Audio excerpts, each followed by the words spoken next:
పుస్తకాలు అయితే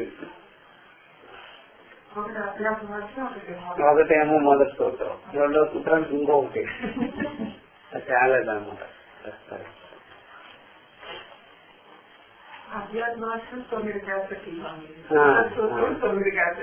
అది అది మామూలు దాని మీద చెప్తే చాలా అవుతుంది, అంత అక్కర్లేదు అని. కాబట్టి మనం ఈ యొక్క ప్రథమాధ్యాయము ప్రథమాధికరణం అయిన తర్వాత ద్వితీయాధికరణానికి ఉన్నాయి. అంటే ఒక అధికరణానికి ఒక సూత్రం పట్టింది, ఒక అధికరణానికి ఒక సూత్రము, అది దాని మేనేజ్మెంట్ అనమాట. మొత్తం దాని మీదే జరిగింది, సూత్రం అంతా మేనేజ్ చేసింది అనమాట. ఇప్పుడు రెండో సూత్రం, ఇది కూడా ఈ అధికరణాన్నంతా ఇది మేనేజ్ చేశారు ఒక సూత్రం. అంటే ఈ ప్రథమాధ్యాయంలో ప్రథమ పాదంలో ఈ 4 సూత్రాలకి అంత బలం ఉందన్నమాట. అందులో చతుసూత్రి అనేది, చతుసూత్రి బ్రహ్మసూత్ర భాష్యం అని చెప్పేసి ఈ ప్రకారంగా మనకి ఈ రెండవ అధికరణం జన్మాది అధికరణం అని పేరు పెట్టుకొని వచ్చిందన్నమాట. ఇప్పుడు బ్రహ్మము దాని యొక్క జిజ్ఞాస చేసేటువంటి విధము ఇంకో ఇలాగా బయలుదేరుతుంది అని చెప్పేసి జన్మాది అధికరణం ద్వారా. ఆ జన్మాది అధికరణంలోనే జన్మాద్యత అనే సూత్రము బ్రహ్మణ లక్షణం అంటే, బ్రహ్మణ లక్షణం, బ్రహ్మం యొక్క లక్షణం చెప్పాలంటే జన్మాద్యత అనే సూత్రం మీద మనం విచారం చేయాలి. ఈ దీనిలో సత్యనారాయణ స్వామి వారు ప్రతిదానికి ఒక శ్లోకం రాశారు. అది జన్మాధికరణంలో కూడా ఒక శ్లోకం ఉంటుంది, అది చూసుకోండి, చెప్తాను నేను. అద్యోపి సన్ అద్వయాత్మా భూతస్థానందయేవ సన్న జాయితే సర్వభూతైః యత్తం వందే మాయినం పరం. చూసారా, అది ఆయన అద్భుతం అన్నమాట. ఆయన సొంతంగా రచించారు సచ్చిదానందేంద్ర సరస్వతి. అజోపి తన అద్వయాత్మ గీతలో కూడా చూసారా, అజోపి తన అద్వయాత్మ కూటస్థానంద ఏవసన్, పుట్టుకు లేని వాడవుతూ కూడా, అద్వయ స్వరూపుడు అవుతూ కూడా, కూటస్థానంద స్వరూపుడు అవుతూ కూడా, పుట్టుకు లేనివాడు, అద్వయ స్వరూపుడు, కూటస్థానంద స్వరూపుడు అయి కూడా సర్వభూతై జాయితే యః, ఎవడైతే సర్వభూతములోనే పుడుతున్నాడు, సర్వభూతాలు ఎలా పుడుతున్నారో అలాగే నేను కూడా పుట్టినట్టుగా కనిపిస్తున్నాడు. అలాంటి మాయనం పరం పరమాత్మానం పొందే అని చెప్పి, అట్లాంటి మాయకే ఆయన పరముగా ఉన్నాడు. పైన మాయనం పరం, మాయకే పైన దాన్ని అతిక్రమించుకోవాలి. సర్వవ్యాప్తంగా దానికి ఆధారంగా, దానికే సాక్షిగా విలక్షణంగా ఉన్నాడు పరమాత్మ. అతి పరమాత్మని నమస్కారం చేస్తుంది. ఇప్పుడు దీన్ని మనం బాగా విచారం చేసుకోవాలనుకోండి. పుట్టుక లేదు అంటే సాక్షికి పుట్టుకే ఉంటుంది, ఆత్మకు పుట్టుకోలేదు. అహంకారానికి అర్థంలో బొమ్మకైనా పుట్టుకుంటుంది కానీ అర్థం ముందు నిలుచుకున్న వాడి పుట్టుకే ఉంటుంది. వాడు స్వయంగా ఉన్నాడు కదా. అర్థంలో బొమ్మ మనకి ఇటీవల కనిపించింది, లైట్ వేస్తే కనిపిస్తుంది, లైట్ తీస్తే కనిపిస్తుంది. అర్థంలో వాళ్ళు ఇద్దరుండొచ్చు కానీ అర్థం ముందు ఉన్న వాడికి మాత్రం ఇద్దరు కాదు, ఒకడే వాడు. కాబట్టి అద్వయాత్మ. సర్వభూతములు యందు ఘటాకాశమటాకాశములాగా చూస్తే నానా అహంకారాలు నానా కర్తృత్వాదులు ఉన్నాయి కాబట్టి అనేకత్వం వస్తుంది. మరి అన్నిటికీ సర్వవ్యాపకంగా ఆకాశానికే ముందుగా ఉన్నటువంటి పరమాత్మకు, ఆకాశానికి ఆధారంగా ఉండే పరమాత్మకు, సర్వసాక్షి స్వరూపుడికి ద్వైత భావం లేనే లేదు కాబట్టి అద్వయాత్మ. ఆయన కూటస్థానంద స్వరూపుడై ఉన్నాడు. ఈ అద్వయాత్మే కూటస్థ స్వరూపుడై ఉన్నాడు. కూటస్థము అనగానే శరీరేంద్రియ సంఘాతము, కాలదేశాలు అవన్నీ కూడా అట్లాంటి కూటస్థానంద స్వరూపుడే, సాక్షి స్వరూపుడే, ప్రతిగాత్మ రూపంగా చూసేవాడే. అంటే ప్రతిగాత్మ అంటే నేనుగా చూసేవాడే ఆయన అద్వయ స్వరూపుడు. ఇలా ఉండి ఈ ద్వైత భావాలు, దేహభావాలు, నామరూప భావాలు, కాలదేశాలు అన్ని పెట్టుకుని అది తాడియందు పాములాగా అభ్యసించుకొని అభ్యసించుకున్నట్టుగా అభ్యసించుకొని మాయావి చేయు అనేక రకాల మాయావి పనుల్లాగా మనం కూడా నేనుగా ఉంటూ ఒక మాయావికి ఒక చేతిలో ఒక బెట్ట ఉంటుంది, ఒకటి కర్ర ముక్క, ఒక స్టిక్ పెట్టుకో ఉంటుంది కదా. అట్లాగే మనం కూడా ఒక అధ్యాసన ఒకటి పెట్టుకొని ఒక డబ్బా అంతఃకరణంలో ఒక డబ్బా పట్టుకొని ఆ డబ్బాని ఇట్లా తెలుగుతూ ఉంటే దానిలో నుంచి రకరకాలైనటువంటి కాలము, దేశము, వస్తువులు, వాహనాలనే వస్తుంటాయి. మాయావి మన చేతిలో ఏముంటాయి, డబ్బా అట్లాగే మనకు అధ్యాస ఉంటుంది, అంతఃకరణం ఉంటుంది, దాన్ని ఎట్లా గెలుస్తూ ఉంటే దాంట్లో అనిపించవచ్చు.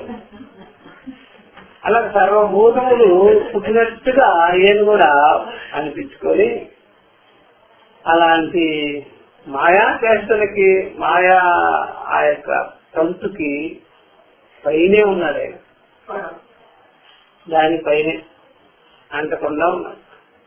సర్వభూతాలు ఉన్నాయి కదా, మాయకి లోపల ఉన్నారు. వాళ్ళ దగ్గర పడవలు లేవు.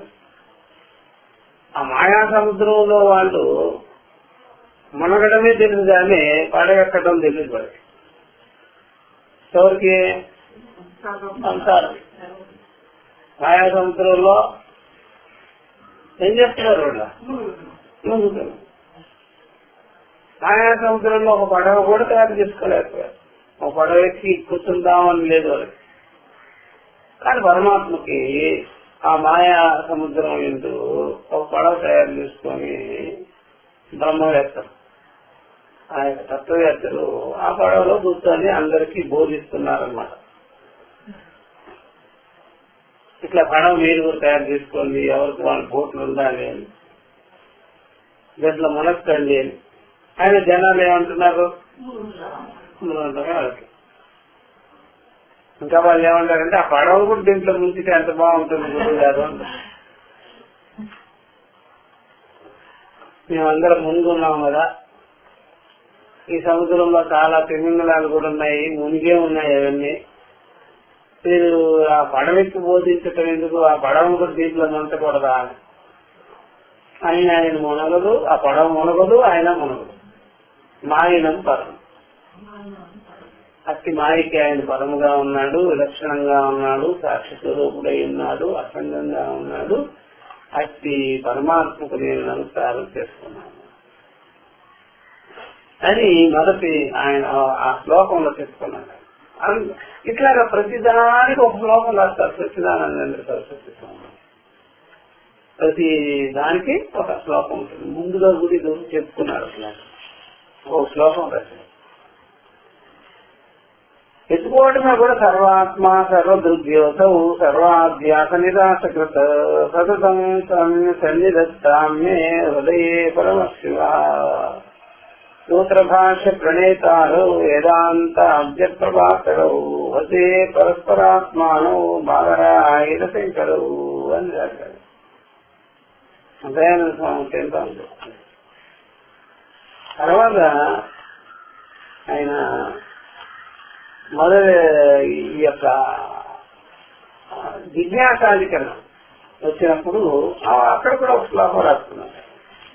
జిజ్ఞాసాధికరణం వచ్చినప్పుడు కూడా ఆ శ్లోకం కూడా దీనిలో కనిపిస్తుంది. అర్థ విచారం చేస్తుంది. వచ్చింది అధ్యారోప అపవాదాభ్యాం నిష్ప్రపంచం ప్రపంచతే సర్వభూతం అద్వైతం యత్ సర్వాత్మభూతం అద్వైతం యత్ వేదైః తదుపాస్మహే. సర్వభూత స్వరూపమై ఉన్నటువంటి అద్వైత స్వరూపుడు ఆయనకి వేదములు ద్వారా ఆయన ఉన్నాడు కాబట్టి ఆయన నేను ఉపాసిస్తున్నాను. కాబట్టి ఈ ప్రకారంగా వేద ప్రతిపాదితమై ఉన్నాడు అన్నమాట. ఎవరు? పరమాత్మ. ఈ ఆయన ఆ వేదముల ద్వారా పరమాత్మ ఏకాత్మ స్వరూపుడైన అతడు అధ్యారోపవాదం చేత వేద ప్రపంచాన్ని చూపించి దాన్ని నివారణ చేసేవాడుగా ఉన్నాడు. చూసారా, అందువల్ల అధ్యారోప అపవాద ప్రక్రియ అంటాము.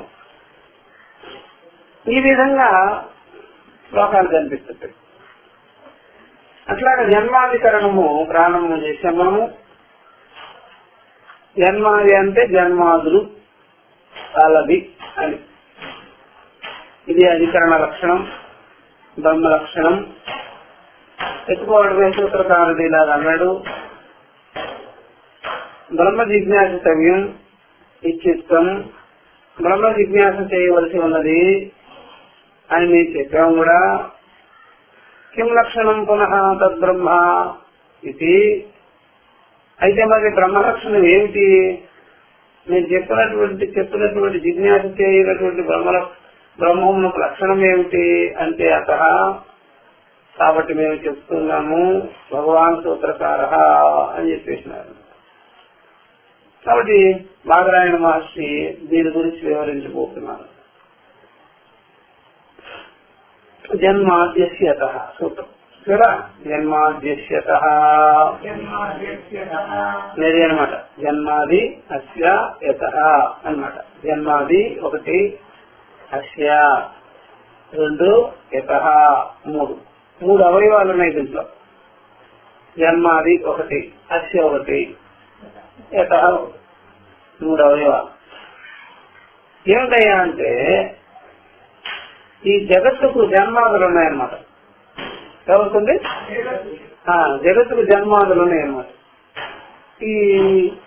ఈ జగత్తుకు జన్మాదులు కలిగిన ఈ జగత్తు ఎవరి నుండి అయితే ఉన్నదో, ఎవరి ఎందైతే ఉన్నదో, ఎవరి దీనికి ఆధారము ఆయనే బ్రహ్మ. జగజ్జన్మాదులు కలిగినటువంటి దీనికి, ఈ జగత్తుకి ఆధారంగా ఉన్నవాడే బ్రహ్మం. కాబట్టి ఎవరి సత్తా మాత్రం చేత ఈ జగత్తు జన్మాదులు కలిగి ఉన్నదో, సొంతంగా జన్మాదులు ఉన్నాయా ఎవరో కల్పిస్తే ఉన్నదా? సొంతంగా ఎప్పుడైనా సరే చపాతీ పిండి ముద్ద చపాతీ అయిపోదు, అసలు ఆ ముద్ద కూడా అవదు. కలిపితే గాని, చేస్తే గాని ఇన్ని ఉంటాయి దాన్ని. అలాగ ముద్దలాగా పిండిలాగో ముద్దలాగో ఉండేటువంటి జగత్తు అసలు దానికి నామరూపాలే రావడం అనేటువంటి జగత్తు ఎవరి వల్ల వచ్చింది? దీనికి ఇంత వ్యవహారం, ఇంత వ్యాపారం దీనికి ఎందుకు వచ్చింది? ఎవరి వల్ల వచ్చింది? ఎవరు దీనికి మూలం? ఎవరు అంటే బ్రహ్మమే. చూసారా, అలాంటి జగత్తుకి ఆధారంగా ఉన్నది బ్రహ్మమే. యతః అంటే దేని నుండి అయితే, అస్య అంటే ఈ అన్నమాట. ఈ జగత్తు అస్య అంటే ఈ జగత్తు ఎదుట అస్య జగత్తు అని అర్థం. జన్మాదులు కలుగుతున్నదో అన్న. మరి జన్మాదులు కలుగుతుంది ఈ జగత్తుకి దేని నుండి అయితే అదే బ్రహ్మం. దేని నుండి కలుగుతుందో అదే బ్రహ్మం. చూసారా, దేని నుండి జగత్తుకి జన్మాదులు కలిగి ఉన్నదో అదే బ్రహ్మం అంటే పరమాత్మే. ఈ యొక్క జగత్తుకి జన్మాదులు కలిగించిన వాడున్నాడే అతడే బ్రహ్మం. అప్పుడు మీరు జగత్తును దాటి చూసుకోవాలి, ఆయన తెలుసుకోవాలి, విచారం చేయాలి. జగత్తుకి పైకి వెళ్ళిపోవాలి, జగత్తుని మించి విచారం చేయాలి. జగత్తులో విచారం చేయకూడదు, జగత్ విషయాలు పట్టుకోవాలని విచారం చేయకూడదు. జగత్తుకి మించి ఉండాలి మీ పనులన్నీ. జగత్తు నంటి పెట్టుకోవాలి ఉండరాదు, అది గుర్తుపెట్టుకోవాల్సింది. అందువల్ల మీ ప్రమాణాలన్నీ జగత్తుని అధిగమించేటువంటి ప్రమాణాలుగా ఉన్నాయి. జగత్తుకు లోబడిన పనులు మీరేమి ప్రత్యక్షాది పనులు చేస్తారు అంతే కదా. ఈ ప్రత్యక్షాది పనులు చేస్తూ ఉంటే ప్రత్యక్షాది విషయం కాదు బ్రహ్మ, ఆ విషయం దాటిపో అది. అందుకనే ఎవరి నుండి అయితే ఈ జగత్తుకి జన్మాదులు ఉన్నాయి కదా అతడే బ్రహ్మ. దీంట్లో ఒక విషయం తెలుసుకోవాల్సింది ఏంటంటే, ఇక్కడ సద్గుణ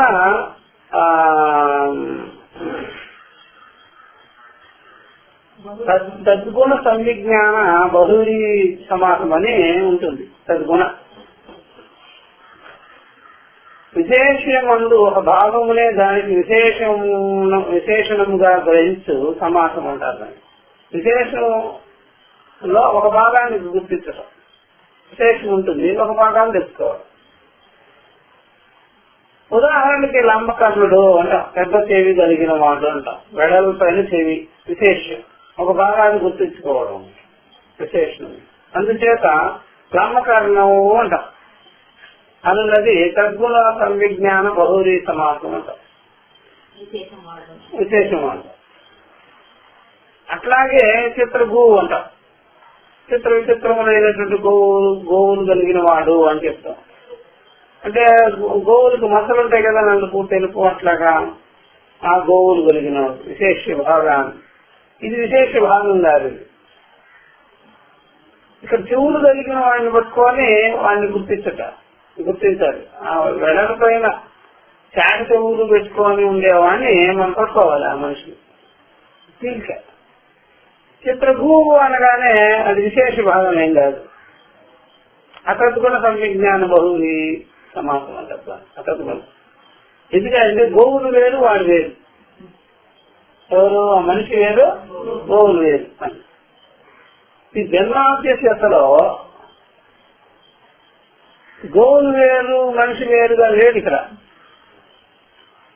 చాట చెవులు కలిగిన వాడుగా ఉన్నాడు ఆయన. ఎవరు? మనిషి, పరమాత్మ. పరమాత్మకి చాట చెవులు లాంటిది ఈ జగత్తు. చూసారా? అందుకని ఎప్పుడైనా సరే ఇప్పుడు ఫంక్షన్స్ లో మీకు బొమ్మలు కనిపిస్తుంటాయి కదా, ఏంటది మీకు డాన్స్ లాగా వాళ్ళు వేషాలు వేసుకొని చెట్లుంటారు. అంత మనిషి ఉండదు కదా. మనిషి ఏమో తెల్లవాడే బక్కగా ఉంటాడు, లోపల బొమ్మ మాత్రం అది లంబకర్ణం లాగానే. ఇది కూడా సద్గుణ సంవిజ్ఞానం అట్లాగనమాట. దానికి భిన్నంగా ఎక్కడో లేదు కదా, మనిషి అక్కడే ఉన్నాడు, దానిలోనే ఉన్నాడు అన్నాడు. పూర్వం వచ్చేది బొట్ట బొమ్మలు వచ్చేవి, పెద్ద బొమ్మను తగిలించుకొని తిరిగేవాళ్ళు. ఆ బొమ్మ ఏమో 15 అడుగులు ఉంటే వీడు ఎన్ని ఉంటాడు. అట్లాగా సద్గుణ సంవిజ్ఞాన సమాసం అన్నమాట, బహుళీ సమాసం. అందులో ఆ గుణాన్ని చూసి, ఇప్పుడు గుణం ఏంటి? జన్మాదులు. ఆ గుణాన్ని చూసి బ్రహ్మమును తర్కం చేయమంటారా? తర్కం చేయమని చెప్పలా. నా తర్కానికి వెళ్ళిపోకు, ప్రత్యక్షానికి ప్రమాణాలు పరిగిరావు. ఇక్కడ వివేకం చేసుకోవాలి శృతి ప్రమాణం ద్వారా. నేను తర్కాన్ని పంపించేదానికి ఏమన్నా టికెట్ గట్టి చేయను. మీకు అలా అనిపిస్తుందా? ఆ పెద్ద సేవలు వాడిని చూసి కనిపెట్టినట్టుగా ఇలా సద్విజ్ఞాన ఆ గుణాన్ని బట్టి వాడిని పట్టుకోవడం అన్నట్టుగా, శివులున్న వాడిని పట్టుకున్నట్టుగా బ్రహ్మమునకు ఈ యొక్క జన్మాదులతో కూడుకున్నటువంటి జగత్తును చూసుకొని బ్రహ్మాన్ని మీరు పట్టుకునేదానికి తర్కం చేస్తారా అని కూడా వస్తుంది. దానికి సమాధానం చేస్తారు. తర్కానికి ఎందుకు పోతావయ్యా, ఇంతే ప్రమాణం. దీనిలో వీళ్ళంతా ఎంటర్ అవుతారు, తార్కికులంతా. అలాగైతే తర్కం చేస్తాము. వాళ్ళ తర్కం ఎలా ఉంటుంది అయ్యా అంటే, ఎప్పుడైనా సరే పూర్వం మాకు చెప్పేవారు, ఎవరి నుండి అయితే ఈ జగతంతా దేని నుండి అయితే సృష్టి అవుతుందో, దేని వల్ల ఈ భూబ్రహ్మాండాదులంతా ఉన్నదో, కాబట్టి ఇది ఉన్నది అంటే ఆయన ఉన్నాడు పరమాత్మ. కాబట్టి పరమాత్మ ఉన్నారు దీనికి అని చెప్పేసినారు మన తరకు. ఇంత జరుగుతున్నది, ఇన్ని రకరకాల వ్యవహారాలు ఉన్నాయి, ఇంతమంది అది చేస్తున్నారు. చాలా మంది ఏమంటారు, జనాన్ని బట్టే అక్కడ దేవుడు పవర్ ఉంది, అదేమంటారు నిదర్శనం అని. సత్యం సత్యం సత్యం ఉందండి ఇక్కడ. లేకపోతే ఇంత జనం ఎందుకు వస్తారు? ఆ వరాహం చూడండి, అలాగా తిరిగింది కదా, సత్యం ఉందండి వరాహం. చూసారా, అది మామూలుగా కూడా ఎక్కడ చేతులు ఉంటే అక్కడ దెమ్మ తిరుగుతూ ఉంటాయి అంతే. దానికి రాసుకొని చుట్టూ తిరుగుతుంటాయి. అక్కడ విచిత్రం ఏమి కానీ రాదు. ఇక్కడ చెట్టు కనిపించలేదు కాబట్టి, గుడే కనిపించదు కాబట్టి దాని చుట్టూ తిరిగేది అప్పుడప్పుడు రాసుకుంటుంది. అవన్నీ విచిత్రాలన్నీ చేస్తుంటారు జనం. నేను తిరిగితే తప్ప దాని కాలు చేతులు ఉన్నాయి, తిరుగుకుంటుంది. నువ్వు తిరిగితే విచిత్రంగా చూడాలి కానీ పక్కన తిరిగితే చూడటం ఏంటయ్యా? అట్లా ఈ జనానికి ఏది ముఖ్యమో అది వదిలిపెట్టేసేసి మిగిలినవన్నీ కావాలి. మిగిలినవన్నీ కావాలి. ఈ ప్రకారంగా తర్కం చేయకూడదు. ఇక్కడ శృతి ప్రమాణాన్ని అనుసరించారు, దాన్ని చెప్తున్నారన్నమాట ఇక్కడ. అందువల్ల ఇక్కడ ఏం గుణం తీసుకోవాలి? సద్గుణ సంవిజ్ఞాన స్వహృది సమాసం తీసుకోవాలి. చిత్రభూ అనే మాటకి అర్థం చేసుకోకూడదు. బ్రహ్మకర్ణ అనే దానికి అర్థం చేసుకోవాలి. అదొకటి ఇక్కడ చెప్తున్నారు.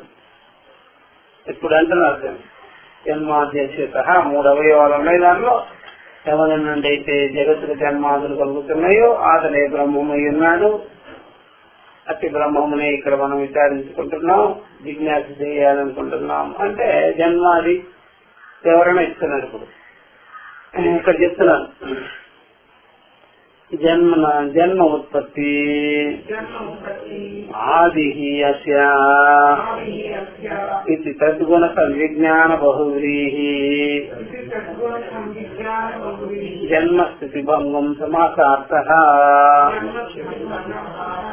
జన్మనస్య ఆదిత్వం శృతి నిర్దేశాపేక్షం వస్తువృత్తాపేక్షం చ శృతి నిర్దేశః తావత్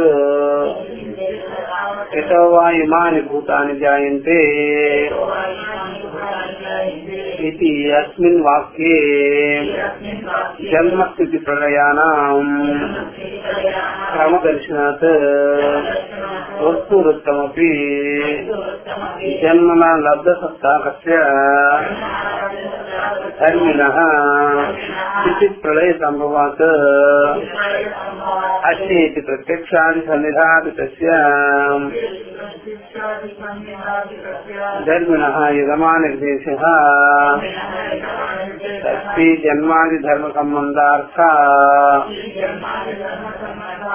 ఇంతవరకు చెప్పుకొని ముందుకు పోతాం. కాబట్టి ఈ ప్రకారంగా జన్మన ఉత్పత్తి, జన్మ అనగానే ఉత్పత్తి. జన్మ అంటే ఏమిటి? ఉత్పత్తి. ఈ ప్రకారంగా జన్మ ఉత్పత్తి, జన్మ ఉత్పత్తి ఆది అసేతి, ఇదే ఆదిగా ఉందన్నమాట. స్థితి ఆదిగా ఉందా, లయం ఆదిగా ఉందా, జన్మ ఆదిగా ఉందా? ముందుగా ఉన్నది ఏంటి? అది పుట్టుకే. జన్మ ఆది అస్య. ఈ జగత్తుకి ముందుగా ఉన్నదేమిటే పుట్టికే. చూసారా, దేనికైతే ఏది ముందుగా ఉన్నదో అది అది ఎవరి వల్ల వచ్చింది. అందువల్ల ఎప్పుడైనా సరే రొటీన్ గా జరుగుతాయి మిగిలినవన్నీ. ఆది మొదలుంటాయి, ఆది ముందు రొటీన్ గా జరిగిపోతాయి. ఎవరైనా సరే పుట్టారనుకోండి అయితే ఇక మిగిలినవన్నీ జరుగుతాయి, ఖర్చు పెట్టుంటాయి అన్నమాట. అందుకని మీరు డౌట్ పడవలసిన పర్లే. చిన్నప్పుడు మీరు ఎవరో మీ పక్కింటికి వాళ్ళు ఎవరో పుట్టుంటారు, మీ మీ ఇంట్లో పనిచేసే వాళ్ళు, లేకపోతే వాళ్ళు కూలీలు అన్ని చేసుకునేవాళ్ళు మీ ఎదురుగా ఇంట్లో పుట్టుంటారు అనుకుంటే, మీరు మళ్ళా అమెరికా తిరిగి వచ్చేటప్పుడు వాళ్ళు పెళ్లి చేసుకొని వాళ్ళు కూడా ఇద్దరుగానే ఉంటారు. అంటే వాళ్ళు బతకలేరు అని కాదు, ఇంకా అన్ని రొటీన్ గా జరిగిపోతాయి. అలాగే జగత్తుకి జన్మ వచ్చిందనుకోండి, జగత్తు ఆవిర్భావం అయిపోయింది అంటే దాంట్లో బోర్డు సొంత కనిపిస్తుంటుంది, ఎన్నెన్నో కనిపిస్తుంటుంది, చిత్ర విచిత్రాలు కనిపిస్తాయి. నేను మేము ఎంత చూడలేదు దీన్ని మూలంలో. గుర్తుగా ఉన్నప్పుడు, బీజంగా ఉన్నప్పుడు ఇంత చూడలేదే, గింజలో ఇంత చూడలేదే అనుకుంటాం. ఆ గింజ ఎప్పుడైతే స్టార్ట్ అయిందో, జన్మకు మొదలైందో, అప్పుడు ఆ మహావృక్షం దాంట్లో ఎన్ని రకాల పక్షులు అక్కడ గుర్తుంటున్నాయో ఆశ్చర్యం. అందువల్ల మొదలు ఏముంది జగత్తుకి అంటే జన్మే. ఆది ఉత్పత్తి ఆదిగా ఉన్నది. అది దాన్ని బట్టే మీరు తెలుసుకోవచ్చు. ఇది తత్ గుణ సంవిజ్ఞాన బహువ్రీహి జన్మస్థితి భంగం సమాచారత. ఈ ప్రకారంగా స్థితి భంగం అనేది సమాసార్థం అన్నమాట. జన్మ నుంచి తీసుకుంటాం. జన్మ ఉన్నదంటే స్థితి భంగాలు కూడా ఉంటాయన్నమాట. సముదాయార్థం అన్నమాట. సమాసార్థం అంటే సముదాయార్థం, దానిలోకి వచ్చేస్తుంది అన్నమాట. అలాంటి జగత్తు అన్నమాట. జన్మ ఆదిగా ఉన్నటువంటిది జగత్తు అని. కాబట్టి జన్మనొచ్చి ఆదిత్వం శృతి నిర్దేశారు. చూసారా, శృతి నిర్దేశించిందనమాట. జన్మే ఆది అని. జన్మే మొదలునే శృతి నిర్దేశించింది అన్నమాట, చూపించింది. జన్మ ఆది ఉంది, దీనికి జన్మ మొదలుగా ఉంది, స్టార్టింగ్ పాయింట్ జన్మే అని చెప్పేసింది అనమాట. ఎవరో శృతి. అంతెందుకు సార్, ఇప్పుడు మనకు కూడా కనిపిస్తుంది కదా. చూసారా, దేనికైనా మొదలైతే జన్మే, అదే మొదలు. ఇంజనీర్ మొదలా, పుట్టుక మొదలా? అక్క చెల్లి అన్నదమ్ములు అమ్మ తండ్రి ఇది మొదలా, లేకపోతే శిశువుగా పుట్టడం మొదలా? పుట్టడం తర్వాత అన్ని పేర్లు, సంబంధాలు, బాంధవ్యాలు, వ్యవహారాలు. శృతి నిర్దేశించటం ఏంటంటే వస్తువు వృత్తాపేక్షించ. వస్తువు వృత్తాపేక్షించ నీకు తెలియటం లేదా ఏంటి దాని యొక్క సంగతి, దాని యొక్క వస్తు స్వభావం తెలియటం లేదా? ముందుగా ఉన్నది అదే కదా అని చెప్తున్నాం. అంటే శృతి ప్రమాణమే కాక నిజంగా కూడా మనం చూస్తున్నాం దాని సంగతి ఏంటో. అది జన్మేనండి, పుట్టికే మొదలు అని. కాబట్టి ఈ ప్రకారంగా వస్తు లక్షణం కూడా, ఆ యొక్క విషయ లక్షణం కూడా, ఉన్న విషయం కూడా అదే. ముందే జన్మ అన్నమాట. ఎవరికైనా సరే జన్మే ముందుగా ఉన్నది. ఈ ప్రకారంగా శృతి నిర్దేశ కావచ్చు. శృతి ఏం చెప్తుంది అంటే, ఎవరి నుండి అయితే ఈ జగత్తుకి జన్మాదులున్నాయో అని. యతోవా ఇమాని భూతాన్ని జయంతే, ఎవరి నుండి అయితే సమస్త భూతములన్నీ పుట్టుతూ ఉన్నాయో, తైత్రీయ పురుషుడు శృతి ఆ విధంగా నిర్దేశించుతాను. యతోవా ఇమాని భూతాన్ని జయంతే, ఎవరి నుండి అయితే ఈ సమస్త భూతములన్నీ పుట్టుతూ ఉన్నాయో. ఇది అస్మిన్ వాక్యే, ఈ వాక్యంలో అయ్యా తెలుసుకోవాల్సింది జన్మస్థితి ప్రళయానం క్రమదర్శనాలు. అందువల్ల శృతిలో కూడా ఏముంది, ఎవరి నుండి అయితే సమస్త భూతములు పుట్టుతున్నాయో, ఎవరి ఎందైతే సమస్త భూతములు స్థితి మాత్రముగా ఉన్నాయో, ఎవరి ఎందైతే సమస్త భూతములు తిరిగి విలీనమైపోతున్నదో ఎవరినే చేరుకుంటుందో మళ్ళా ఎవరిలో వెళ్ళిపోతున్నాయి మొత్తం. అప్పుడు ఆ క్రమంలో కూడా జన్మనే ముందుగా పెట్టుకున్నాం, పుట్టిగా ముందుగా పెట్టుకున్నాం. జన్మస్థితి ప్రళయానం క్రమదర్శనాత్ ఒకటి సరే. ఇది మూలతత్వం అన్నమాట. ఎవడైనా సృష్టి గురించి మొదట్లో ఏం జరిగింది అనే దాని గురించి సైన్స్ గేమ్స్ ఇంత గందరగోళం అవసరంగా జన్మాది అధికరణం చూస్తే చాలు అన్ని దీంట్లో విచారణ చేసి పెట్టారు అన్నమాట. కొటేషన్ ఇచ్చారు, తర్కం ఇచ్చారు, అన్ని ఇచ్చి చూపించారు. ఎవరైనా సృష్టి స్థితి లయాల గురించి మేము తెలుసుకోవాలి అంటే ఇది దీంట్లో తెలుసుకోవాలి.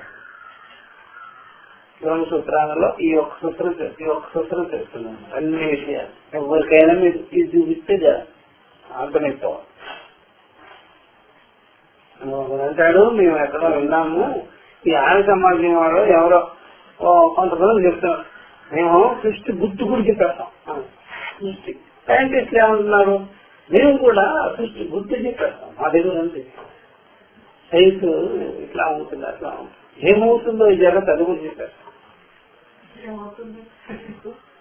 అది కూడా చెప్పేస్తారట, వాళ్ళు కూడా చెప్పేస్తారట. ఇది ఆల్రెడీ ఉన్న విషయమే, నువ్వు దీనికన్నా తక్కువ చెప్పు. అదేమిటంటే బ్రహ్మంగారి చరిత్రలో కూడా ఉంటుంది, సృష్టి చెప్పేది, సృష్టి రాష్ట్రం చెప్పేస్తాడు. ఒక పాటలోనే వచ్చేస్తుందండి, ఏమిటి మొత్తం ఇలాగా తల్లి గర్భంలో శుక్ల సంహితాలు పడతాయి. ఆ శుక్ల సంహితాల వల్ల మొదటి నెలకి పిల్లం ఇట్లాగా అవుద్ది. నవమ మాసం చేసేటప్పటికి మన బిడ్డ పుడతాడు, వాడు వెళుతాడు, ఆకలి దక్కులు అంటాడు, మళ్ళీ సంసారంలో పడతాడు. అది అసలుతే అదేదో చిన్న ఏదో ఒక చాకలెట్ విషయం అది. మొత్తం పంచదారే పుట్టుకం మేము చెప్తాం, ఆలదేశాలే పుట్టుకం చెప్తాం. ఇప్పుడు అది చెప్తే సరిపోతుంది సృష్టి విషయం, అది మనం చూసేదే కదా. అది చెప్పాలా బ్రహ్మంగారు దాంట్లో చెప్పాలా?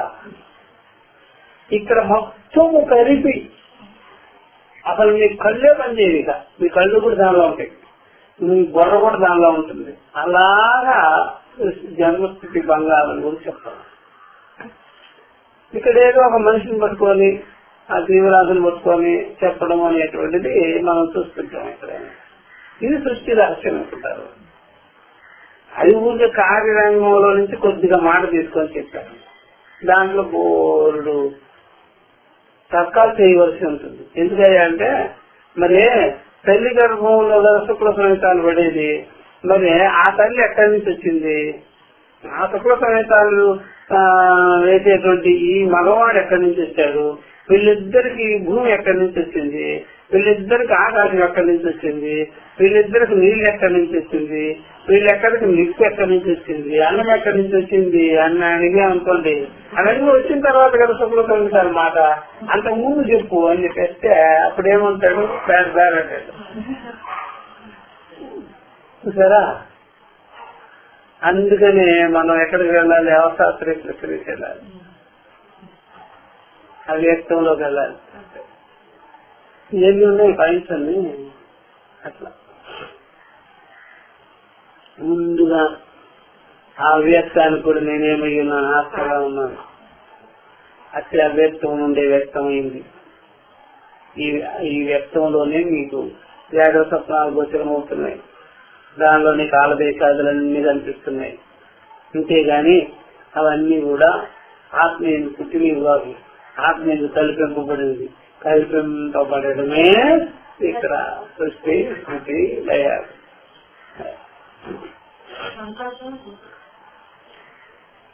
ఈ ప్రకారంగా కాబట్టి ఈ ప్రకారంగా ఇలాగ శృతి తావత్ యథోవాయమాని భూతాన్ని జాయంతే ఇది అస్మిన్ వాక్యే జన్మస్థితి ప్రళయానం క్రమదర్శనాత్ వస్తువు ఉత్తమపి. వస్తువు ఈ లక్షణం చూస్తుంటే మనకు అర్థమైపోతుంది ఇది జన్మ ముందుగా ఉన్నది అని. జన్మన లబ్ధ సత్తా కస్య, ఈ జన్మ అనేది బాగా స్పష్టంగా కనిపిస్తుంది. లబ్ధ సత్తా కస్య ధర్మిణ స్థితి ప్రళయ సంభవాలు, ధర్మ ఆ యొక్క జన్మను పట్టుకొని స్థితి ప్రళయాదులని సంభవించాయి అని. అప్పుడు జన్మ ఏమిటి? ధర్మి. దాని ధర్మాలు ఏంటి? స్థితి ప్రళయాలు. చూసారా అట్లా. లేకపోతే మూడు కలిపి ఒక ధర్మం మీద ఆధారపడింది. అంటే జగత్తులో ఈ విధంగా ఉన్నది. జగత్తులో ఈ విధంగా అంటే ధర్మే ధర్మము అన్నమాట. ఇక్కడ జన్మ స్థితి భంగం అనేది ధర్మాలు అనుకుంటే ఇవన్నీ కలిపి జగత్తులో ఉంది. జన్మే మూలం అనుకుంటే అదే ధర్మే అని తెలుసుకున్నట్లయితే స్థితి ప్రళయాదులు దానిలో కలుగుతాయి. ఈ ప్రకారంగా వస్తువృత్తమపి జన్మల లబ్ధ సత్తా కస్య ధర్మిణ స్థితి ప్రళయ సంభవాత్ అని చెప్పేసినారు. కాబట్టి ఈ ప్రకారంగా ఈ వాక్యంలో స్థితి ప్రళయాదులు ధర్మి వస్తువు యొక్క దానిపైన ఇది ఆధారపడి జరుగుతున్నది. జన్మ మీదే ఆధారపడి జరుగుతున్నది. జన్మే లేకపోతే జరగదు. అది ఆది అనేదాన్ని చెప్పారమ్మా. ఇప్పుడు ఏమంటున్నారంటే అస్య అనేదాన్ని చెప్తున్నారు. ఆది ఇదే కదా ఆదిగా ఉంది. జన్మే ఆదిగా ఉంది. కాబట్టి జన్మ తర్వాత వచ్చేవన్నీ కూడా ధర్మాలు. జన్మ తర్వాత వచ్చేది ఉన్నాయంటే ధర్మాలు. అప్పుడు జన్మ ఆధారంగా ఉందన్నమాట ఈ మిగిలిన వాటి వ్యవహారాలకన్నిటికీ. చూసారా? లేకపోతే జన్మాదులే ఆది మీరు మొత్తం ధర్మాలుగా తీసుకుంటే ధర్మిగా ఒకటి నొప్పుకోవాలి. అంటే జగత్తు ధర్మిగా ఉంది. జగత్తుకి సృష్టి స్థితి లయాదులు ధర్మాలుగా. ఇది ఎవరి సత్తా మీద, ఎవరి ఆధారం మీద, ఎవరి యొక్క సంకల్పం మీద, ఎవరి యొక్క ఆ యొక్క జ్ఞానంతో కలుగుతున్నది అనేది బ్రహ్మము. అప్పుడు ఈ యొక్క వ్యవహారాలకంతా బ్రహ్మం ఎలా ఉంది? విలక్షణంగానే అస్యైతి చెప్తున్నారు. అస్యైతి ప్రత్యక్షాది సన్నిధాపితస్య సన్నిధాపితస్య. అక్కడ ఏం పెట్టుకోవాలి? తా పెట్టుకోవాలి. సన్నిధాపి తస్య అని పెట్టుకోవాలి. ఇంకా చూస్తాను తెలుగు వాళ్ళు తెలుగు ఉండే దాంట్లో పెట్టుకోవాలి. సన్నిధాపి తస్య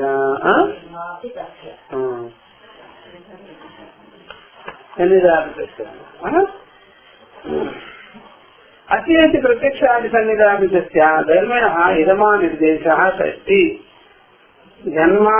ధర్మ సంబంధార్థ అని చెప్తున్నాం. కాబట్టి ఈ ప్రకారంగా అస్యైతి ప్రత్యక్షాది సన్నిధాపితస్య సర్వం ఇదం సర్వం అసృజిత ఇదం కించ అని చెప్పారు కదా. ఈ ప్రత్యక్షం ఇదంతా సృష్టి చేయబడిందే ఏదైతే మన కళ ముందు కనిపిస్తున్నదో అనేటప్పుడు ప్రత్యక్షాది ప్రమాణం. ప్రత్యక్షంగా మనకు కనిపిస్తున్నది కంటికి ఎదురుగా ఈ సృష్టి లక్షణాలని. కాబట్టి ఈ ప్రకారంగా వాళ్ళు ఏమన్నారంటే మనకు కనిపించేటువంటి ఈ యొక్క జగత్తు దాన్ని అస్య అంటారు. ఇదిగో మనకు కనిపిస్తుంది, కంటికి కనిపిస్తున్నటువంటి జగత్తు అస్య ఇది ప్రత్యక్షాది సన్నిధాపితస్య ప్రత్యక్షాది ప్రమాణాలతో మనం ఎదురుగా పెట్టుకొని చూసుకుంటున్నాం కదా. అది ధర్మిణ ఇదమా నిర్దేశ. కాబట్టి ఈ ధర్మాలంతా ధర్మి మీద పెట్టుకొని చూపిస్తున్నాం. ఇదంతా కూడా దాని మీద ఆధారపడి ఉన్నది, జన్మ మీద ఆధారపడి ఉన్నది, జగత్ మీద ఆధారపడి ఉన్నది అని. ఈ జగతంతా నామరూపాలతో గోచరమానం అవుతుంది. మన ఇంద్రియాలు ప్రత్యక్షంగా కనిపిస్తున్నా ఈ అనే చెప్పబడేటువంటి జగత్తు ఇదంతా కలిపి ధర్మి మీదనే ఆధారపడి ఉన్నది అని నిర్దేశం చేశారు ఇదమా శబ్దంతో, ఇది అనే శబ్దంతో. ఇప్పుడేమంటున్నారు? షష్ఠి చెప్తున్నారు. షష్ఠి జన్మాది ధర్మ సంబంధార్థ ఉందేనమ్మా ఉందా? యథశబ్దానికి అన్నమాట. యథశబ్దానికి అర్థం చేస్తున్నారు. కాబట్టి ఈ ప్రకారంగా ఉందా? షష్ఠి జన్మాది తర్వాత ఇంకా యథ మొదలు పెట్టల. అస్య పదానికి అర్థం షష్ఠి జన్మాది ధర్మ సంబంధార్థ అని. షష్ఠి అంటే యొక్క జన్మాదులు ఎవరికైతే ఉన్నదో దాని యొక్క ధర్మాది సంబంధాలు అన్నమాట. ఇప్పుడు జన్మాదులన్నీ దేనికి ఉంది? జగత్తుకి, ఈ కనిపించే జగత్తుకి. కాబట్టి దేని యొక్క జన్మాదులు అంటే జగత్తు యొక్క జన్మాదులు. అది షష్ఠి సంబంధం అన్నమాట. షష్ఠి సంబంధం దేనికి పెట్టారు? యొక్క యొక్క అంటే తెలుగులో మనం అది దేనికి పెట్టారు? జన్మాదులు జగత్తు. కాబట్టి జగత్తుకి జన్మాదులు సంబంధం ఉందన్నమాట. ఇక్కడ షష్ఠి జన్మాని ధర్మ సంబంధార్థ. షష్ఠి ఎందుకు వాడారయ్యా అంటే ఆ ధర్మి అనే పదానికి జగత్తును వాడారు కదా. కాబట్టి ఆ జగత్తుకి జన్మాని సంబంధములు ఉన్నాయి. అప్పుడు జగత్ ఏమైంది? ధర్మి. జగత్తుకి జరిగేటువంటిది ఏమిటి? సృష్టి, స్థితి, లయాలు, ధర్మాలు. ఇదే సంబంధం. జగద్ధర్మాలు అంట. ఏమంటాం? జగద్ధర్మాలు. జగత్తుకుండే ధర్మాలు ఇది అంట. జగత్తుకుండే ధర్మాలు ఇది ఏమిటంటే సృష్టి, స్థితి, లయాదులు కలిగినటువంటిది ఈ జగత్.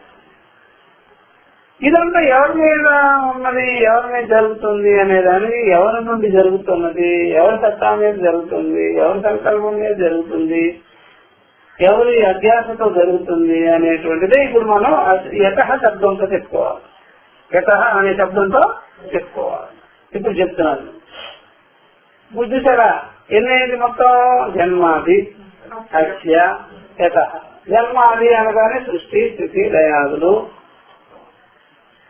జన్మ, స్థితి, భంగాదులు ఎవరికి అంటే ఈ జగత్తుకి అనేది. ఈ రెండు కూడా మనకు ప్రత్యక్ష ప్రమాణమే కదా. ఏ రెండు? జగత్తు, జగత్ యొక్క జన్మాదులు. జగత్తు, జగత్. ఈ జగత్తు ఇంకా నేను ఒకవైపే చూశాను, ఇంకా లోపలికి చూడలేదు, పైకి చూడలేదు, ఇంకా ఆ చివరికి చూడలేదు అంటామా? చూసేస్తున్నామా జగత్తుని? ఇదమ్మ శబ్దం చేత గోచరమానమే. ఇదంతా జగతే కదా. జగత్ ఇంకా బ్యాలెన్స్ లో లేదు, ఇంకా కొంత చూడవలసింది అనేది అక్కర్లే. జగత్ అంతా మన కంటి ముందే ఉంది. ఇంకెక్కడ మరుగును పెట్టి జగత్తు లేనే లేదు. అందుకనే ప్రత్యక్ష సంబంధం ఉంది అయ్యా అని చెప్పేసి. అంటే జగత్తు తెలుసు మీకు, జగత్తు ధర్మాలు తెలుసు, సృష్టి లయాలు తెలుసు. ఇప్పుడు మనము లంబకరణాలు తెలుసుకున్నాం, పేట చెవులు తెలుసుకున్నాం. పేట చెవులు కలిగిన వాడు ఎవరు అనేది అర్థమైపోయింది. పేట చెవులు కలిగిన వాడు ఎవరు? మనిషి కదా. ఆ మనిషిలో ఉన్నది ఏమిటి? అది తెలియదు. ఆయన ఎవరు అని తెలియదు. ఆ విధంగా జగత్తుకుండే ధర్మాలు రెండు విచారం చేశాం. ఇదం శబ్దం చేత ప్రత్యక్షంగా శృతి చెప్పింది కూడా ఎదురుగా కూడా కనిపిస్తుంది. ఇప్పుడు రెండు భాగాలు ఉన్నదన్నమాట జగత్తు యొక్క వ్యవహారానికి. రెండు బలాలు. ఏమేం బలం? శృతి బలం ఉంది, మనకి ఎదురుగా వస్తు విషయం కూడా అదే. మనకి ఆ వస్తువు తత్వం కూడా అదే, ఈ జగత్ తత్వం కూడా అదే, జగత్ స్వభావం కూడా అదే మనం తెలిసిపోతాం. సరే, రెండు ఉన్నాయి. ఇప్పుడు రెండు మనం ఇక్కడ ప్రత్యక్షంగా మనము కంటి ముందు పెట్టుకొని ప్రత్యక్ష ప్రమాణంగా మనం తెలుసుకోగలుగుతున్నాం. ఇది స్పష్టం. ఈ విషయంలో డౌట్ ఉందా? ఒక విషయమే తెలుసుకోవాలి. ఇంకా శ్రవణి నుండి ఇక్కడ పట్టుకోవాలి. ఇక్కడికి వచ్చేటప్పుడు జనాలు ఏం చేస్తారంటే, ఇప్పుడు జగత్తుకి జన్మాదులు ఉన్నాయి అన్నప్పుడు యతవాయుమాని భూతాన్ని జాయంతే అవన్నీ చెప్తున్నాం. ఎవరి నుండి అయితే సమస్త జగత్తంతా పుట్టుతున్నదో, ఎవరి ఎందుతున్నదో, ఎవరి ఎందు విలీనమవుతున్నదో అని. సృష్టి స్థితి లయాదులకు శాస్త్రమే ప్రమాణం కాకుండా దాని యొక్క స్వభావం కూడా మనం వీక్షిస్తున్నామని కూడా చెప్తున్నాం. ఇప్పుడు యవనం నుండి అనేటప్పుడు కూడా శృతి ప్రమాణాన్ని తీసుకోవాలి. అంతేగాని తర్కానికి ఎరకాలకు వెళ్ళిపోయి ఊహించుకోవడము అనుమానం చేయడము అనేటువంటి దానే కాదనమాట. అది ఇప్పుడు యతః గురించి చెప్తున్నాం. ఇప్పుడు డౌట్ లేదు మనకి. జగత్ ఉంది, జగత్తుకి జన్మాదులు ఉన్నది, ఆది పదం చేత ఏది ముందు అనేది కూడా చెప్పుకున్నాము. ఏది ముందు? జన్మాదులే ముందు అని చెప్పుకున్నాము. జన్మే ముందుగా ఉంది, తర్వాత మిగిలినవి. ఇవన్నీ ఈ జగత్ యొక్క లక్షణంగా ఉంది. జగత్ అంటే ఇదే అది మనకు అర్థమైపోతుంది. కానీ ఎవరి నుండి అనేది విచారం చేసుకోవాలి కదా, అది చెప్తున్నారు. యతః అనేటువంటి శబ్దానికి అర్థం చేస్తున్నారు అనమాట. యతః ఇది కారణ నిర్దేశ అతి జగతః నామరూపాభ్యాం వ్యాకృతస్య అనేక కర్తృభోక్తృ సంయుక్తస్య నియత దేశకాల నిమిత్త క్రియాఫలాశ్రయస్య మనసాపి అచింత్య రచనా రూపస్య జన్మస్థితి భంగం యతః సర్వజ్ఞాత సర్వశక్తేః కారణాత్ భవతి తద్బ్రహ్మ ఇది వాక్యశేషః. ఇది అండర్లైన్ చేసుకోవాల్సిన విషయం. ఇది చేసుకోండి. ఆ బుక్ నీకు చూడండి. ఇది ఒకసారి చేసేసుకోండి. ఎక్కడి నుంచి చెప్తున్నా చూడండి. యతః కారణ నిర్దేశ, అక్కడి నుంచి యతః అతి జగతః నామరూపాభ్యాం. ఎప్పుడైనా ఈ పాట పాడుకోవచ్చు మీరు. శంకరాచార్య వారు చక్కగా రాసి పెట్టారు. అతి జగతః నామరూపాభ్యాం వ్యాకృతస్య అనేక కర్తృభోక్తృ సంయుక్తస్య ప్రతినియత దేశకాల నిమిత్త క్రియాఫలాశ్రయస్య మనసాపి అచింత్య రచనా రూపస్య జన్మస్థితి భంగం యతః సర్వజ్ఞాత సర్వశక్తేః కారణాత్ భవతి తద్బ్రహ్మ ఇది వాక్యశేషః. అంటే జగత్తు ఇట్లా ఉంది. మీరు చూసే జగత్తు, మీరు చూసే బిల్డింగ్, దానికి కింద ఇంత ఫౌండేషన్ ఉంది. దీని లోతుతంతా ఇది. ఆ జగత్తుని మీరు చూస్తుంటే ఆశ్చర్యపోతారు. మీ మనసు సందేహం అలా ఆశ్చర్యంగా ఉంటుంది. సైంటిస్టులే జన్మ తిరిగిపోతున్నారు. ఏదో ఒకటి చెప్పేస్తారు.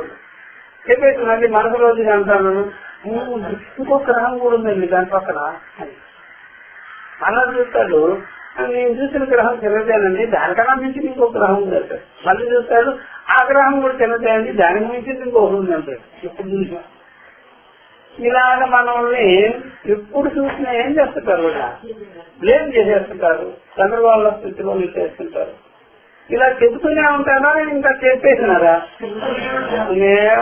ఈ జగత్తు గురించి, ఇదం జగత్తు గురించి మీరు అనుకున్నంత కాదయ్యా. అలాంటి జగత్తునే చూస్తే మీకు మైండ్ బ్లాక్ అయిపోతుంది. ఈ జగత్ విశేషాలు తెలుస్తుంటే సామాన్యంగా దీని సృష్టికర్తల గురించి మీరు ఏదో ఆమె శరణమయ్యప్ప అంటే సరిపోదయ్యా. ఏదాం చేయడామంటే సరిపోదు, అయిందానికి సరిపోదు. చాలా ఉంది తెలుసుకోవాల్సింది. అది చెప్పారు. అందుకే చెప్తున్నాను, యతః అనే శబ్దము కారణత్వాన్ని చెప్తున్నాను, మూలాన్ని చెప్తుంది. యత అంటే ఎవరి నుండి. ఆ చెప్పేటప్పుడు ఏం చేశానంటే జగత్తుని బాగా అభివర్ణం చేశారు. దీంట్లో తక్కువైన జగత్తు ఏం కాదు, ఇది అంచనా వేయలేని జగత్తు. ఇది కళ్ళు పోతాయి మీకు, మనసు పోతుంది మీకు, మీరు ఏమైపోతారో మీకే తెలియదు ఆ జగత్తు గురించి ఆలోచన చేస్తుంటే అని. అందుకనే రకరకాల ఊహలు చేసేది జనాలు, మతాలు గీతాలు వచ్చేవి. ఆ జగత్తు చూడగానే వాళ్ళకి అంత ఆశ్చర్యం. అమ్మునాయన ఎంత జగత్త యత ఇది కారణ నిర్దేశ. ఒక్కొక్కసారి మనం అరణ్యానికి పోతాం, ఘోరమైన అరణ్యాలు, భయంకరమైన అరణ్యాలు. ఆ కొండలు గుట్టలు ఎన్ని ఇంత ఉందా, లోపలికి ఎన్ని కొండల, ఎన్ని చెట్ల. ఈ టేకముకు మన ఊర్లో ఉంటే ఎంత ఖరీదు చేసేది. ఇక్కడేమో హిమాలయాల్లో ఇలా పడిపోయింది. ఊరికే పడి వర్షానికి తడిచి శిథిరమైపోతుందంటే. ఇది మన ఊర్లో ఉంటే మన కోటీశ్వరులమే. ఇప్పుడు ఎవరు అక్కడ కోటీశ్వరులు? కొండలో గుట్టలే. ఒక్కొక్క కొండలో గుట్టల్లో పేకమాను పెద్ద 50 అడుగుల చెట్టు కూడా పడిపోయి ఉంటుంది. పడిపోయి అలా ఉంటుందంటే దాన్ని ఎవడు లాగలేడు, మొయ్యలేడు, తీసుకురాలేదు. దాన్ని ఏనుగులు పనిచేయవు, మిషన్లు పనిచేయవు, అంతా పడిపోవాలి. ఇప్పుడు కోటీశ్వరులు ఎవరు రాలేదు రాష్ట్రం అని మన ఇంట్లో అంటే మన కోటీశ్వరులే. ఇప్పుడు అక్కడ ఉండేటప్పటికి ఎవరు? అదే కోటీశ్వరులు. అట్లా చిత్ర విచిత్రాలు ఉంటాయి ఈ జగత్తులో. ఆశ్చర్యపోతారు హిమాలయ పర్వతాలను చూసి, నదులు చూసి, అక్కడ కొన్ని పుష్పాలను చూసి. ఈ పుష్పాలన్నీ ఎవరు అనుభవిస్తారా? మీరు ఆశ్చర్యపోతారు. అమ్మనైనా ఎంత బాగా ఉంది ఇక్కడ ప్లేస్. మన ఊర్లో ఏంటి ఇక్కడ గాలి ఆడడం. అది చెప్తున్నారు ఇక్కడ జగత్తుని అభివర్ణం చేస్తున్నారు. అయ్యా అసలు జగత, అలాంటి జగత్ ఉంది. ఎవరి నుండి వచ్చిందో ఆ జగత్తు. ఆ జగత్తు గురించి ఒకసారి చెప్తే జగదీశ్వరుడు గురించి మీరు ఏం ఆలోచన చేస్తారు? మీ మొఖాలు జగత్తు గురించి ఆలోచన చేస్తేనే మైండ్ బ్లాక్ అవుతుందని చెప్పాను. జగదీశ్వరుడు గురించి విచారం చేసినారనుకోండి, మీరు ఉండవు. మీ అహంకారమే ఉండదు. దృష్టి పెట్టుకొని బాబు జాగ్రత్త. ఏమనుకుంటున్నారు? సమాధానం పడుతున్నారు పరమాత్మ గురించి. ఈ సమాధానాలన్నీ ఆయన దగ్గర పనికిరావాలి. చేస్తాను, మంత్రాలు చెప్పేస్తాను, భావన చేసేస్తాను, ధ్యానం చేసేస్తాను. ఏమిటి మీ ధ్యానం? మీ ముఖం. ఆయన ముందు ఆ పప్పులు ఉడకవు, జాగ్రత్త. ఆమర్షమే అని చెప్తే ఇంకా గొప్ప. నేను ఆయన చూసేస్తా, తెలుసుకుంటా, నా ఇంద్రియాలు ఉపయోగం చేస్తానంటే మాత్రం జగత్ విషయంలోనే మీరు ఫెయిల్ అయిపోయారు. జగత్తు లోతు పాటలు ఎంత ఉంటాం. మరి పరమాత్మ తత్వం విషయంలో మీరేం చేయాలి? ఏమనుకుంటారు? అది బాగా గుర్తుపెట్టుకోవాలి. అసలు జగత నామరూపాభ్యాం. ఈ జగత్ ఉంది నామరూపాలతో. జగత్ ఎలా ఉంది? నామరూపాలతో.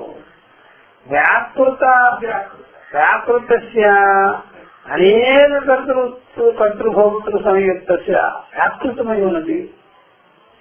అనేక కర్తృత్వాలు ఉన్నాయి దీంట్లో, అనేక భోక్తృత్వాలు ఉన్నాయి, పేర్కొని ఉన్నది. అనేక కర్తృత్వాలు, అనేక భోక్తృత్వాలతో కూడుకున్న జగత్తు నామరూపాలతో ఇలాగా వ్యాప్తి చెందుకోనున్నది. ఈ అట్లాంటి జగత్తు, వ్యక్తమైన జగత్తు, నామరూపాలతో కూడుకున్న జగత్తు, కర్తృత్వ భోక్తృత్వాలతో బాగా సంబంధం పెట్టుకున్నటువంటి జగత్తు. కర్తృత్వ భోక్తృత్వాలు ఉన్నాయో లేదు దీంట్లో? కర్తృత్వం ఉంది. కర్తృత్వం అంటే నేను చేసేవాడిని అని ఉన్నారు దీంట్లో. చేసేవాడిని అని లేదనుకోండి, పనులు జరగవు. అప్పుడు జగత్తులో మీకు నిర్భయంగా ఉండొచ్చు. మీరు చేసేవాళ్ళు ఉన్నారు కదా, అనుభవించే వాళ్ళు కూడా. అయ్యో నేను ఇక్కడ ఈ దోశలు పిండి పెట్టాను, ఎవరు పోసేవాళ్ళు లేదు అనుకోవద్దు. దోశలు పోసేస్తా వాళ్ళు వస్తారు. అయ్యో నేను అనవసరంగా దోశలు పోసాను, ఎవరు తినేవాళ్ళు లేదు అనుకోవద్దు. అక్కడ తినేసేవాళ్ళు కూడా. అట్లా ఏం జగత్తు అట్లా ఏమనుకోవద్దు. అనుభవించేవాళ్ళు ఉన్నారు, చేసేవాళ్ళు కూడా. ఇంకొక అడవుల్లో మీరు చూస్తుంటే మంచి మంచి, ఇప్పుడు పేరండపల్లి అక్కడ చూస్తాము గోదావరి తీరంలో మంచి మంచి పనసకాయలు, ఇన్ని బొబ్బాస్కాయలు అన్ని పడి ఉంటాయి. అట్లాగా ప్రకృతాలన్నీ వాళ్ళు మంచి మంచి పళ్ళ వృక్షాలు ఉంటాయి, పడిపోతుంటాయి. అబ్బో తినే నాదిరే లేదే, మన ఊర్లో ఏమో ఈ పండ్లు దొరకవు, ఎక్కడ చూస్తే బ్రహ్మాండమైన పళ్ళ వృక్షాలన్నీ ఉన్నాయి, పడిపోతున్నాయి, రాళ్ళు పండి రాని పడిపోతున్నాయి అనుకోవద్దు మీరు. వెంటనే అక్కడ తినే పక్షులు పురుగులు అన్ని చేరుకుంటాయి. ఇంత కూడా వేస్ట్ లేకుండా తినే వాళ్ళు వేస్టేజ్ ఏముండదు. అట్లాగా కర్తృత్వం ఉంది ప్రపంచంలో, భోక్తృత్వం కూడా ఉంది. సంబంధం పెట్టుకోవాలి ఉన్న తీసేవారు నామరూపాలతో. అంతేకాదు ఇంకొక గుర్తుంది, ప్రతి నియత దేశ కాల నిమిత్త క్రియాఫలాశ్రయస్య.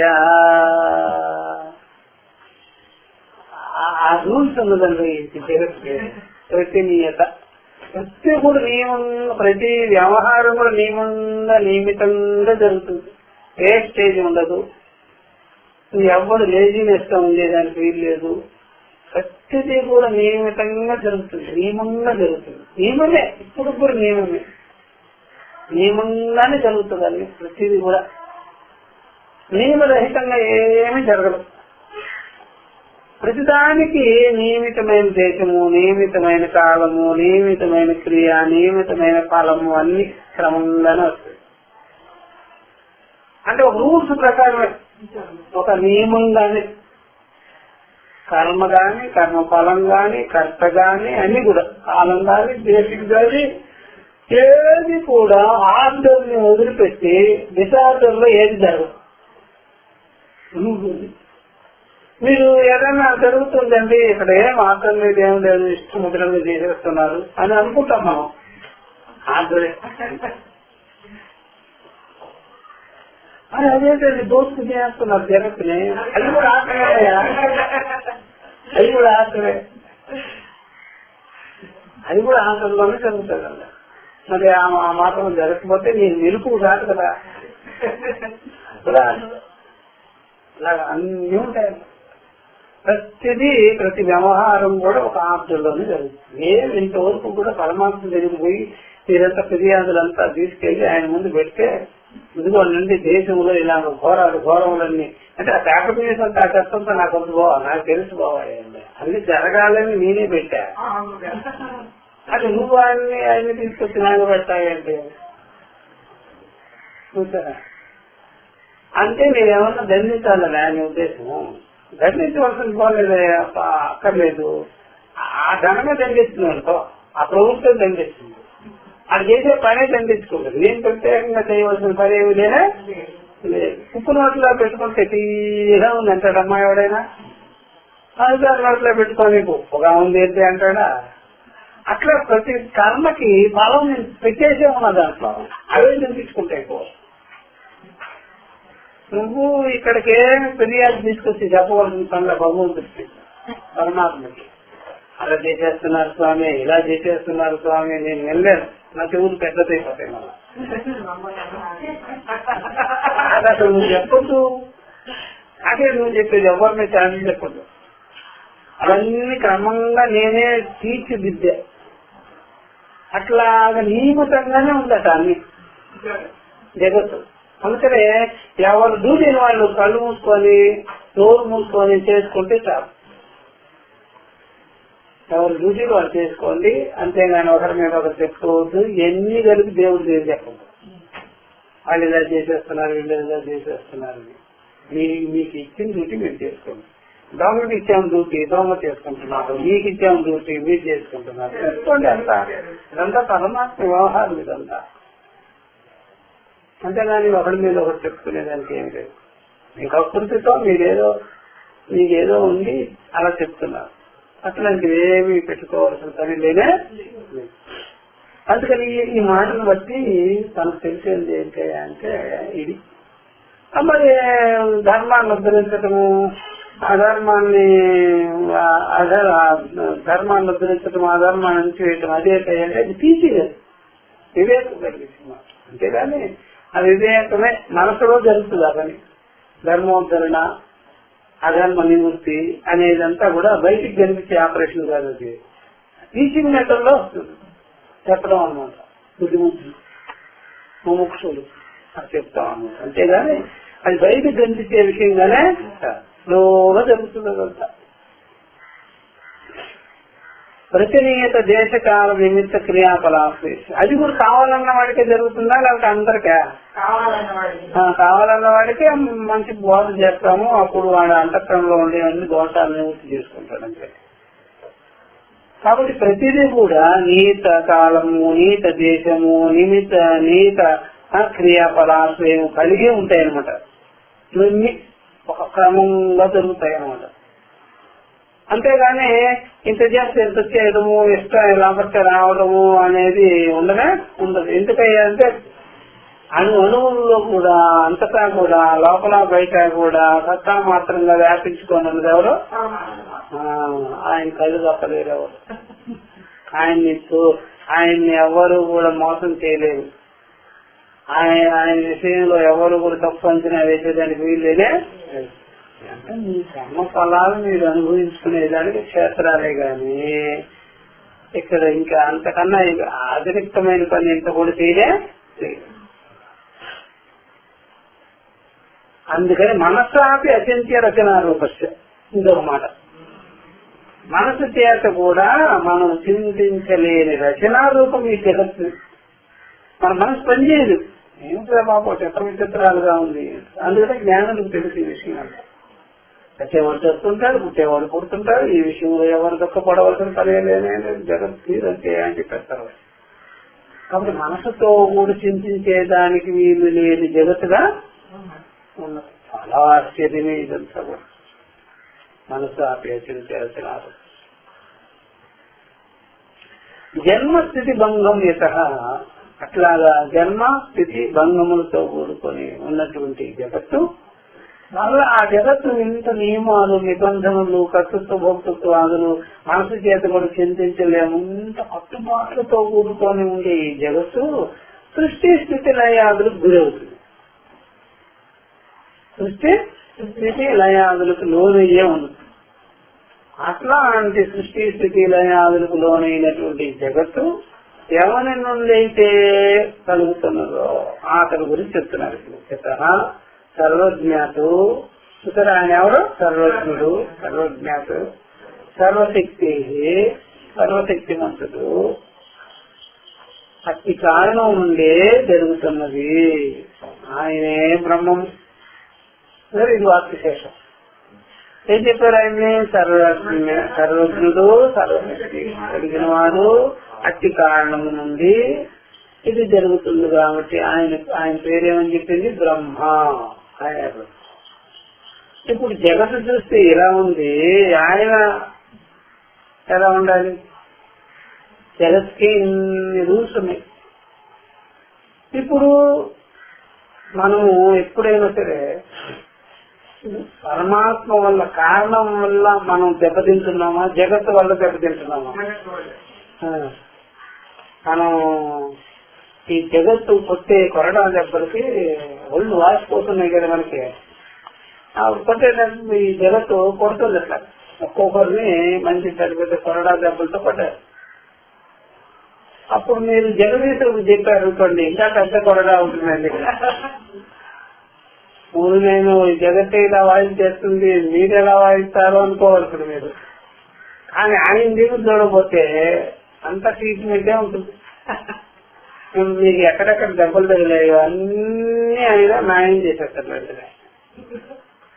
అదే సార్ మీరేమో నయం చేస్తున్నారు, మీకు కార్యంగా ఉన్నది, మీ ఎందుకు కల్పితమైనది ఈ జగత్తు ఎట్లా వాయించేస్తుంది అంటే దాన్ని తెలుసుకోనంత వరకు మీకు ఆ కొరడా దెబ్బలు పడుతూనే ఉంటాయి. దాన్ని మీరు తెలుసుకోలేదనుకో ఇంకో తక్కువ మీకు ఇవన్నీ. దాన్ని మీరు తెలుసుకున్న వెంటనే నేమి పట్టికాయాలి. అర్థమవుతుందా? నెక్స్ట్ క్లాస్ లో మనం చెప్తున్నాం. ఓం సహనా భవతు సహనో